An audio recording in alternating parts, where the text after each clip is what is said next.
बहुत समय पहले की बात है। एक गांव में बिरजू नाम का एक गरीब किसान रहता था।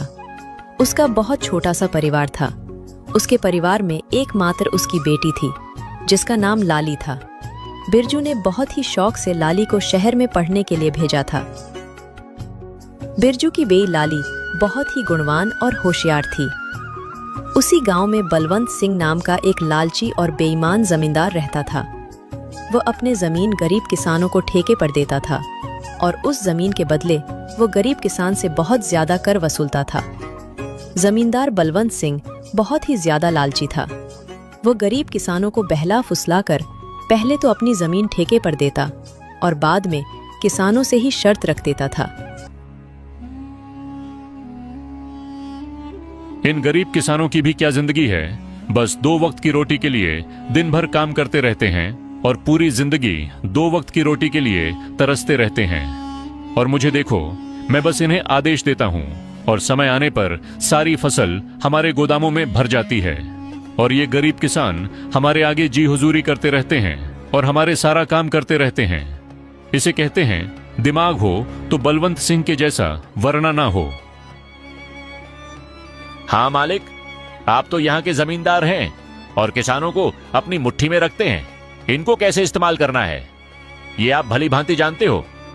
मालिक, यहाँ क्या अगल बगल के और भी गांव पर आप ही का राज्य है। आपकी मर्जी के बिना तो एक पत्ता भी नहीं हिलता। इसीलिए तो मैं यहाँ का राजा हूँ। मैं इन बेवकूफ किसानों को ऐसी ऐसी शर्त पर जमीन उधार दे रखी है कि मेहनत ये करते हैं और फसल मैं अपनी मुट्ठी में कर लेता हूँ। आखिर इनकी औकात ही क्या है मेरे सामने।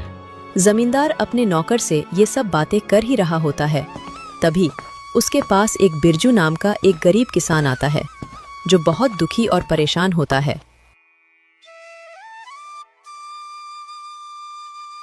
मालिक, मैंने सुना है कि आप किसानों को जमीन ठेके पर देते हो। अरे हाँ भाई, तुमने बिल्कुल ठीक सुना है। मैं अपनी जमीन किसानों को ठेके पर देता हूँ। तो मालिक, आप मुझे भी अपनी जमीन ठेके पर दे दीजिए। मैं भी आपकी जमीन पर 1 साल के लिए ठेके पे काम करना चाहता हूँ। मेरा नाम बिरजू है और मैं पास के ही गांव बसंतपुर में रहता हूँ। अच्छा ठीक है बिरजू, मैं तुम्हें अपनी जमीन ठेके पर दे दूंगा, लेकिन मैं अपनी जमीन ठेके पर देने पहले से पहले कुछ शर्त रखता हूँ। ठीक है मालिक, मैं आपकी शर्त मानने के लिए तैयार हूँ। बताइए आपकी क्या शर्त है। शर्त यह है कि तुम्हें मेरी जमीन पर काम करना होगा और 1 साल के बाद उस जमीन पर जो भी फसल उगेगी उसका आधा हिस्सा तुम्हारा होगा और आधा हिस्सा मेरा होगा। जी ठीक है मालिक, मुझे आपकी शर्त मंजूर है। जमींदार से जमीन की कागजी कार्रवाई करने के बाद बिरजू अपने घर चला जाता है और अगले दिन खेती करने के लिए उस खेत में पहुंच जाता है। चलो, अब जमींदार साहब से जमीन तो ले ली है, अब इसमें खेती करना शुरू कर देता हूं। उम्मीद है इस जमीन पर अच्छी फसल होगी। मुझे इस जमीन पर बहुत मेहनत करनी होगी, तभी मेरे लिए कुछ बच पाएगा। बिरजू उस खेत पर दिन रात मेहनत करके फसल उगाता है।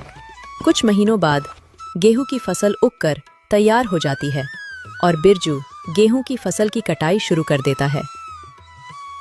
बिरजू के उगाए हुए फसलों की खबर जमींदार बलवंत सिंह के कान